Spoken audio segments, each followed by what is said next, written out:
Avatar. La película que narra la historia de un hombre que traicionó a toda su especie por cogerse un alien. ¿Dónde está tu honor, basura? Aunque para ser sincero, yo también lo haría por una versión alienígena de Zoe Saldaña.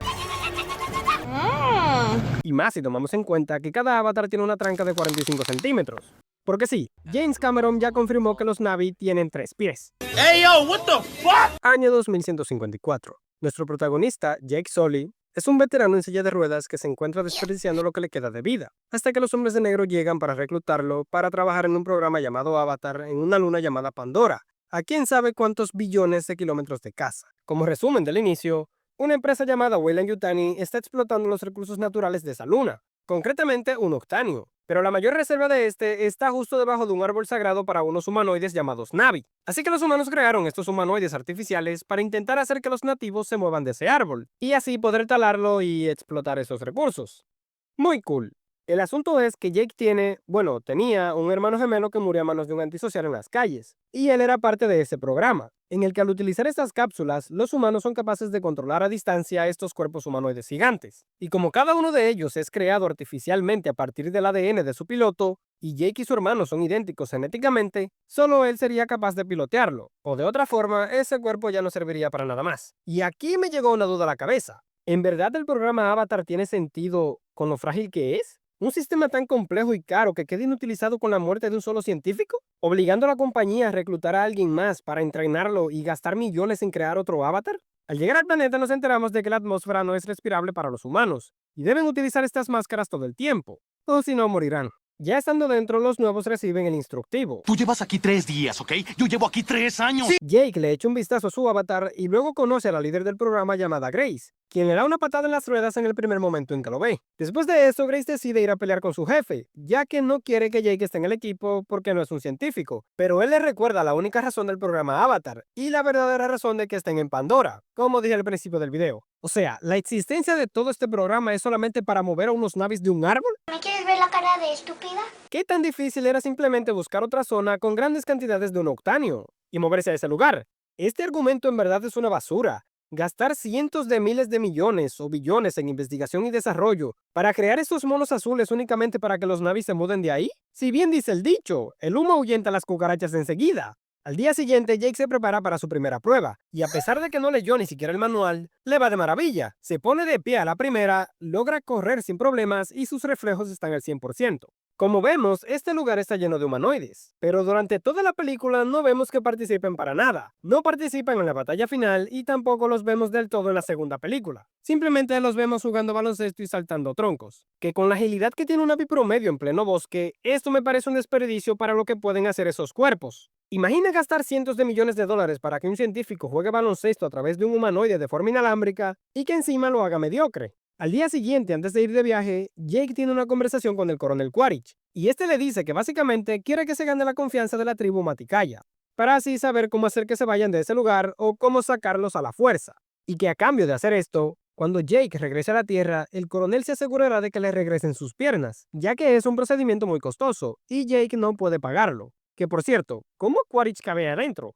¿Y dónde tiene las piernas? Por más que lo pienso, aún no me queda claro cómo es que funciona el enlace este. ¿Acaso el avatar tiene un receptor en el centro del cerebro que recibe la señal que envía la cápsula? ¿Acaso el alma de cada piloto se transfiere de forma temporal al avatar? ¿Cómo carajos funciona? Eso en ningún momento se explica. Y es que incluso parece que ni siquiera hay interferencia de la señal. No importa qué tan lejos te vayas, siempre la señal es fuerte y constante. ¿Cómo funciona? El equipo aterriza en un bosque, y mientras los científicos hacían cosas de científicos, el soldado se pone a toquetear unas plantas por ahí, y termina topándose con el equivalente a un rinoceronte. En ese momento, Jake reconectó con sus antepasados de las cavernas, y ahuyentó al rinoceronte este. Pero sorpresa, la verdad es que detrás de él había una pantera gigante, y pues toca correr. La pantera esta persigue a Jake por todo el bosque, pero él termina escapando de ella saltando por una cascada. ¿Qué digo yo? Si ellos están conscientes de los peligros que hay en el bosque, ¿no era mejor traer a más soldados con ellos? ¿O avisar a Jake qué tipo de bestias rondan por el bosque? ¿O traer uno de estos por si acaso?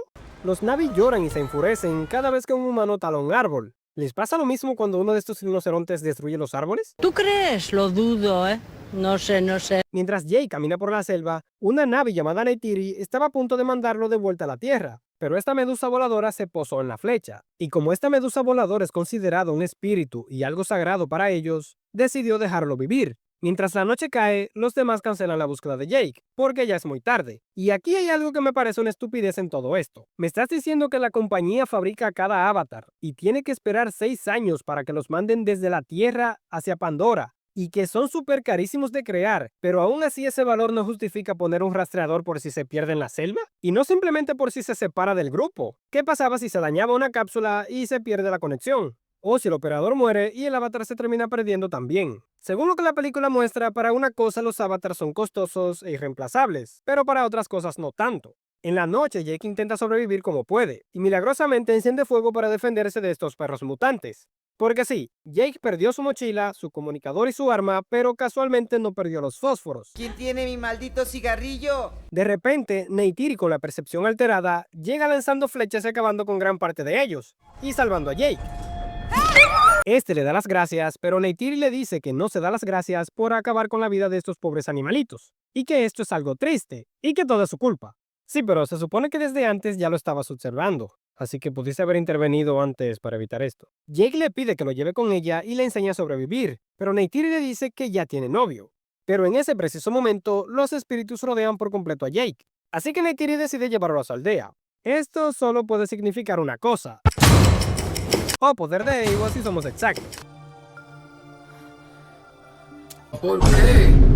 Rapa tu madre, ¿por qué?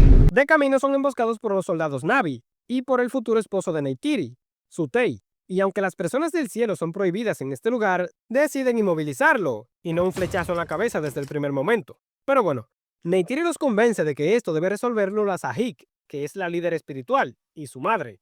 Y cuando llegan a la aldea, ¡pero qué demonios! ¡Qué Na'vi tan feo! Comparado con el promedio, esta escena sería el equivalente a llevar esposado al hermoso Kabil por entre todos estos simples mortales. El líder de la aldea y padre de Neytiri dice: ¡Ah! ¡Es un monstruo! ¡Mátelo! ¡Mátelo! Pero la Sahik dice lo contrario y le dan la bienvenida. Y a que no sabes quién será responsable de enseñar sus costumbres a Jake. Exacto, la misma Neytiri. Todos sabemos a dónde va esto, directo al final.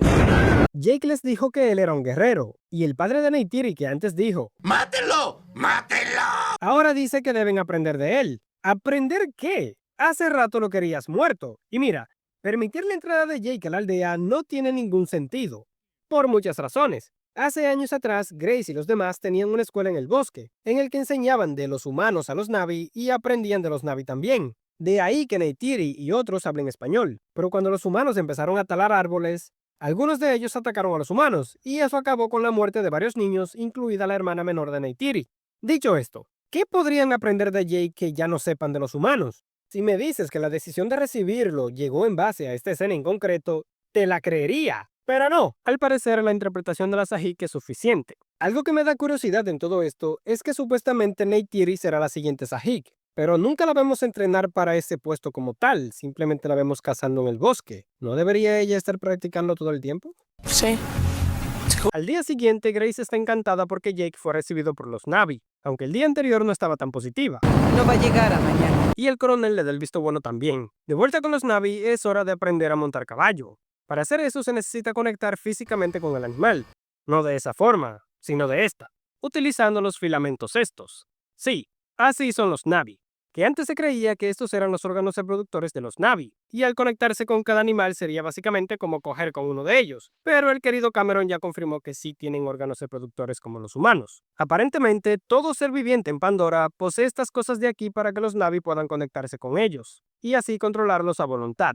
Esto en verdad es returbio. No sé en qué estaba pensando Cameron, pero bueno. El Jake se pasa todas las noches pasando información sobre los Na'vi al coronel, y lo descubren. Así que Grace decide que se trasladarán a una pequeña base ubicada en las montañas Aleluya, unas rocas gigantes que flotan gracias al poder del Vibranium. Del Unoctanio.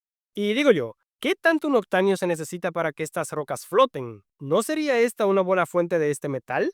Esa es una excelente pregunta. Y me sigo preguntando cómo es que funciona el enlace este. Se supone que aquí se encuentran en el vórtice, en donde los instrumentos de navegación no funcionan, pero aún así la conexión a distancia de los avatares funciona de maravilla. No hay duda, aquí en Pandora usan Starlink. De vuelta con los Na'vi, por cierto, en ese otro árbol que ¿hay otra tribu Na'vi? Y si no, ¿por qué no se mudan allí luego de que este árbol ya no es viable? Alerta de spoiler. Los días pasan y Jake continúa aprendiendo sus costumbres y su idioma. se mueve como ellos, habla como ellos y hasta siente como ellos. Y ahora toca la prueba final para que Jake se convierta en un verdadero miembro de la familia, convertirse en un cazador. Para hacer esto es necesario hacer un vínculo con un Ikran, un pajarraco volador que vive en las alturas en las montañas flotantes. Para hacerlo hay que jugarse la vida escalando sin usar ningún tipo de protección hasta llegar a ellos. Al llegar, Neytiri le dice que tanto el cazador como el Ikran deben elegirse. Y te preguntarás, ¿cómo sabes cuál será el tuyo? Bueno, el que quiera matarte, ese te ha elegido. Esta maniobra es bastante peligrosa. No me imagino cuántos nuevos prospectos terminaron cayendo intentando robar a un Ikran, pero afortunadamente Jake lo consigue y ya tiene su primer vuelo junto a Neytiri. ¡Ay, qué bonito! Después de eso, los Somaticaya están cazando a los rinocerontes estos. Y ojo a la reacción de Neytiri cuando Jake caza a uno de estos. ¿Y no que alegrarse de la muerte de los animales es algo malo? O sea, lloramos por los que quieren matarte y devorarte, pero por los herbívoros que solo estaban pastando por ahí, de eso sí nos alegramos. ¿En serio? Vaya hipócritas que me salieron los Na'vi. Mientras vuelan, ambos son emboscados por un Toruk, una versión de un Ikran más grande, más violento y más desalmado, que se alimenta básicamente de Lo que quieran. Ambos logran escapar por pura suerte, y en la noche Neytiri pone a Jake al tanto del pajarraco este. El jinete que consigue domar a un Toruk es conocido como Toruk Makto. No cualquiera puede hacer esta hazaña, y es necesario que seas el elegido. O sea, no elegido, el elegido. Alerta de spoiler. Esto solo ha pasado 5 veces en toda su historia. La última vez fue con su bisabuelo, que unió a todos los clanes en un momento de mucha necesidad. Así que cuando aparece un Toruk Makto, todos los Na'vi lo obedecen sin chistar y hacen lo que él diga. Pero aquí yo pregunto, ¿cuántos pajarracos de estos hay allí afuera? ¿2? ¿5? ¿10? ¿Qué pasa si 2 Na'vi de 2 tribus diferentes montan cada uno un Toruk y buscan unir a las tribus con propósitos distintos? ¿A cuál de estos seguirán los Na'vi? ¿Cómo se decidiría quién se lleva todo? ¿Y qué evento ocurrió décadas atrás para que el bisabuelo de Neytiri se convirtiera en Toruk Makto y uniera a todos los clanes? No se sabe y no se explica. Pero bueno, en la noche Jake y Neytiri dan un paseo por el árbol de las voces. Aquí Neytiri le enseña a conectarse con sus ancestros, y cuando Jake se conecta, escucha una voz de alguien muy especial. Peace, peace, peace. Imagine us people. Aquí Jake se pone coqueto con la Neytiri, y sin dar muchas vueltas, la agarra por las trenzas justo ahí delante de sus ancestros. Me imagino lo decepcionados que deben estar los ancestros en este momento. ¿Que no se supone que este es un lugar sagrado? Pueden decir lo que quieran del Jake, pero el Jake sí que supo elegir bien. Imagina casarte con una mujer que grite de esa manera en la cama. Al día siguiente, los humanos casualmente iban talando los árboles de las voces, y como Jake aún no se había desayunado, Neytiri tiene que arrastrarlo. Después de llamarlo como 200 veces, Jake por fin despierta, y para detener al bulldozer, Jake destruye la única cámara por la que lo controlan. ¿Pero qué es esto? ¿Así es el futuro? ¿Una simple cámara y ya?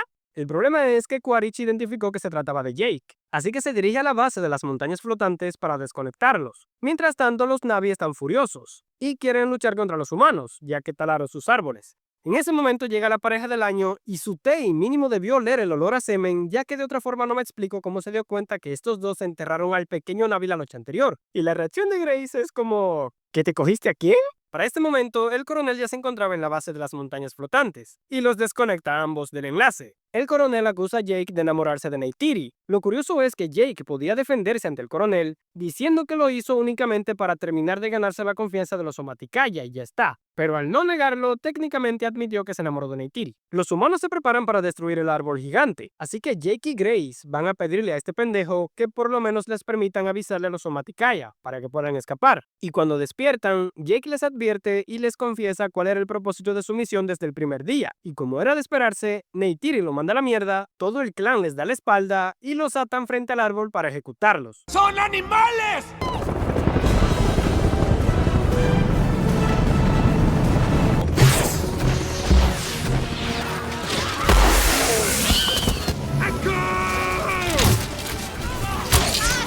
Esto debe ser una broma. Fuego.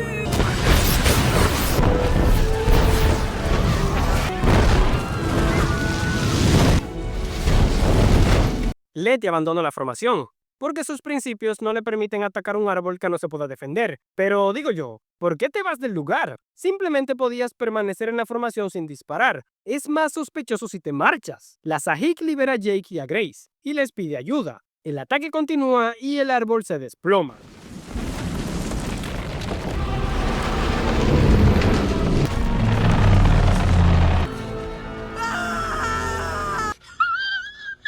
Eres un pedazo de mierda. Eywa requería de la sabiduría del padre de Neytiri en el más allá, así que lo mandó a buscar. Y mientras Jake y Grace deambulaban por ahí, son desconectados y encarcelados como traidores. Letty, que a pesar de que abandonó el campo de batalla, no fue encarcelada ni nada por el estilo. Y es que su artillero es básicamente la mano derecha de Quaritch, que a pesar de que aquí no lo parezca tanto, en la segunda y la tercera entrega son como uña y mugre. Pero aún así parece que él no le dijo nada de nada. ¿Por qué? ¿Quién sabe? Leticia libera a los traidores, y en la noche deciden tomar una de las naves y escapar. ¿Por qué no esperaron a que todos estén dormidos para hacer eso? ¿Quién sabe? Y el Quaritch, que se supone que debería estar hasta las trancas de alcohol en el sistema, casualmente aún se encontraba en el centro de control. Yo pago la primera ronda. Tengas criterio, Quaritch. Y cuando se percata de los traidores, en vez de activar las alarmas y poner a todas las naves en el aire y activar todas las torretas de las vallas y hacer algo que valga la pena, decide que el mejor modo de proceder es abrir la puerta al estilo SWAT, sin mascarilla y con pistola en mano, vaciar el cargador, cambiar de arma y solo decir, ups, se nos fueron. Estás bien pendejo. Bien pendejo. Debido a esa ineptitud, los traidores consiguen escapar, ya que la nave tampoco tiene rastreador. Pero sabiendo que el único lugar al que podrían ir en todo el puto planeta era a las montañas flotantes en donde está el módulo este, ¿por qué no enviaron a nadie tras ellos? Ahora que lo pienso, ni siquiera hacía falta un rastreador. Pero bueno, Grace resultó herida. Eso pasa por primero encender el helicóptero y luego subir uno por uno. Si lo hacían al revés, el resultado sería distinto. Y para no ser encontrados, deciden mover el módulo este a un lugar donde no los puedan encontrar. Un lugar en donde la interferencia los ocultará totalmente, en el árbol de las almas. Y justo por ahí se encuentran los Na'vi que ahora se refugian en ese lugar. Y no sé si es muy inteligente ocultar el único módulo que tienen tan cerca de los Somaticaya sobrevivientes, luego de un ataque de esa magnitud. Si los Somaticaya se topan casualmente con el módulo este mientras cazan o exploran el lugar, estoy seguro que lo incendiarían de inmediato. ¿Y por qué los Na'vi no se mudaron a este segundo árbol que está por allá? ¿Acaso tienen miedo de una segunda ronda? Jake inicia el enlace y despierta en medio de la nada, pero por suerte su pajarraco seguía por ahí, y vino a recogerlo. Y como ahora el pueblo ya perdió el poco de respeto que tenía hacia él, Jake decide ir a domar a un Toruk para ganarse el respeto del pueblo otra vez. Lamentablemente no mostraron la escena cuando Jake logra domarlo, cosa que no me parece justo. Se supone que domar a un Toruk es algo que no cualquiera puede lograr. Y este era el momento adecuado para mostrar por qué Jake era mejor que cualquier otro Na'vi del montón. Si domar a Likran le resultó tan difícil y casi muere en el intento, no me imagino lo difícil que debió ser con el Toruk. Pero bueno, me quedé con las ganas de ver cómo domaban el Toruk. Puto Cameron. Jake aterriza de forma imponente y todo el pueblo se queda como... ¡Cielos, qué macizo! Este acto hace que a todo el mundo se le olvide que gran parte de la tragedia ocurrida hace menos de un día fue culpa de Jake, y le dan la bienvenida. Pero bueno, no hay nada más poderoso que la fe. Sutei, con el asterisco en las manos, reconoce a Jake como Toruk Makto, y en la noche intentan salvar a Grace con un ritual sacado del folleto de Eywa, en el que el alma de Grace sería transferida al cuerpo del avatar. ¿Cómo sabían que esto podía hacerse si esta es la primera vez que algo como esto ocurre? Lamentablemente, Grace estaba muy débil y no pudo soportar el ritual. Y por alguna razón, a pesar de que su avatar ya no tiene ninguna función, y no hay forma de que otro humano pueda utilizarlo, y por desgracia Grace no tiene una hermana gemela en la Tierra, decidieron conservarlo en un tubo de estos, en vez de sacarlo de su miseria y enterrarlo para que su energía vuelva a Eywa. En la vida hay grandes misterios. Jake da el típico discurso motivacional, y todos salen volando rumbo a las demás tribus, con el objetivo de reclutarlos para hacer frente a los humanos que amenazan con destruir sus bosques. Reclutan a los clanes de los caballos de las llanuras, al pueblo de los Ikran del Mar del Este, y en un abrir y cerrar de ojos ya tienen a más de 2000 Na'vi listos para luchar. ¿Así de fácil? ¡Sí! Aunque parece que ya esto es suficiente, Jake sabe que no se debe ir con un cuchillo a una pelea contra soldados armados, así que decide rezar y pedirle a la Gran Madre que los ayude en esta batalla. Pero Neytiri le dice que no se moleste en hacerlo, ya que la Gran Madre no toma partido en conflictos como estos, y que ella solo se encarga de mantener el equilibrio. Mientras tanto, Quaritch también se está preparando, y su plan es atacarlos de forma preventiva antes de que ellos ataquen. Y decide cargar estos explosivos en las naves para volar justo por encima del lugar y dejar caer la preciada carga. y que todo vuele por los cielos. ¡Santo Dios! Es un plan terrible. ¿En serio? ¿En el futuro? ¿En pleno 2154 esto es lo mejor que tienen estos inútiles? ¿No podrían simplemente lanzar todos los misiles que tienen en esa dirección? Alguno, aunque sea por suerte, tiene que dar en el blanco. Ni siquiera había que acercarse tanto. ¿Y qué sentido tiene desplegar tropas terrestres si el plan principal es hacer que todo vuele por los aires?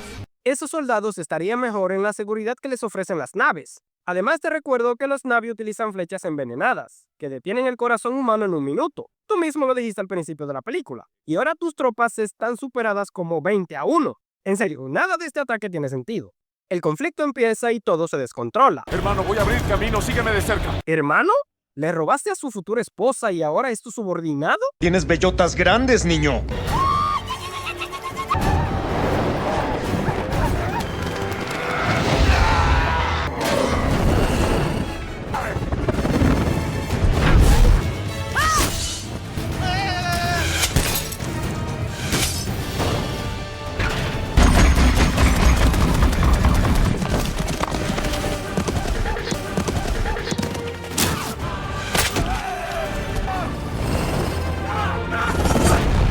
El conflicto que antes parecía estar con los Na'vi a la cabeza, de pronto empieza a ir en contra de ellos. Cientos de Na'vi son enviados a conocer a su creador en estas escenas. Es una carnicería. Leticia se enfrenta a la nave de Quaritch, y aunque pudo destruir su nave desde atrás, decide ponerse justo enfrente.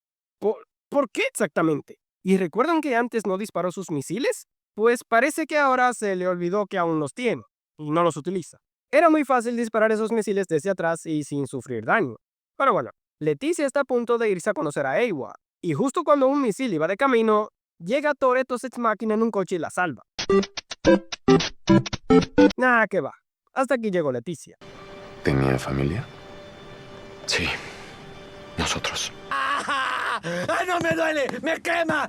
¡Me lastima! Neytiri está siendo perseguida, y debido a los soldados, Suikran termina hecho un colador. Y no sé si en su plan de batalla, Jake les explicó cómo funcionan las naves de los humanos. Y es que sería de mucha ayuda el decirles que el punto débil de las naves son los motores. Y es más beneficioso atacar ahí que centrarse en atacar directamente a los humanos dentro, ya que les puede pasar justo como le pasó al pobre Sutei, que lo dejaron como colador también. ¡Bye! Neytiri está rodeada por los humanos, y está sola. Y un caballo en llamas representa el futuro que le espera a Pandora, ya que su última línea de defensa fue aplastada. Pero como guerrera, Neytiri prefiere morir de pie y luchando que morir escondiéndose. Pero justo cuando se iban a armar los pinches chingadazos, todas las bestias de Pandora empiezan a atacar y derribar todas las naves humanas, todas actuando bajo la voluntad de Eywa. Jake, Eywa te escuchó. ¡Eywa te escuchó! Ya es tarde. 15 años tarde. Esta parte en verdad sí que me caga muchísimo de parte de Eywa. Y supuestamente ahora ella es la que se lleva el mérito por intervenir en la batalla y ayudar a los monos azules a acabar con los humanos. Y yo me pregunto, ¿qué le costaba intervenir un poco antes? Cuando inició el ataque, por ejemplo. ¿Sabes cuántos de tus hijos se habrían salvado? ¿Qué le costaba intervenir un poco antes? Y lo peor de todo es que en las películas siguientes será exactamente lo mismo. No le cambió ni siquiera un poquito.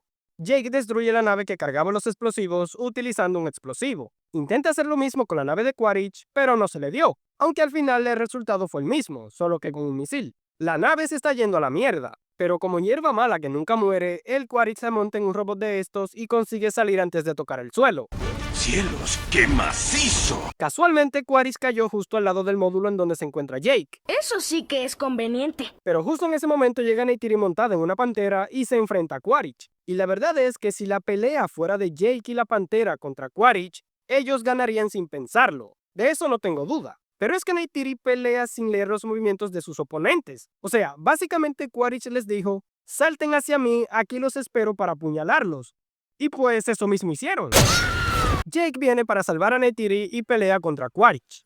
En una escena, Quaritch queda expuesto y decide ir a lo seguro, por el cuerpo real de Jake. Y en su defensa, Jake casi lo manda con Eywa, pero falla. Y aunque lo lógico sería ir por el Jake real ahora que el avatar está lejos, Quaritch no lo hace. Razón por la cual cuando Quaritch intenta mandar el avatar con Eywa, Neytiri aprovecha para meterle 2 flechas en el pecho. Y luego se van en busca de Sutei, que todavía seguía vivo a pesar de esa caída. Ya te digo yo que la conveniencia de la existencia de estas hojas de plátano son una bendición de Eywa. Su-Tei está en sus últimas, así que le pasa el manto de responsabilidad a su hermano Toruk Maktok, que no es tu hermano, te quitó la mujer, tu gloria y ahora también tu puesto. Un hermano no hace eso. Los humanos son despachados a su mundo, y solo a unos pocos se les permitió quedarse. Ya te digo yo que esa es la decisión más estúpida y sin sentido que tiene esta película. Pero de eso ya hablaremos en el siguiente video. En la noche, Jake se despide de la cámara, y con el mismo ritual de escenas anteriores, logran transferir su alma al avatar de forma permanente. Y así acaba la película. ¡Qué profundo! No tengo la menor idea de qué pasa. Hasta aquí ha llegado este resumen de la película Avatar 2009.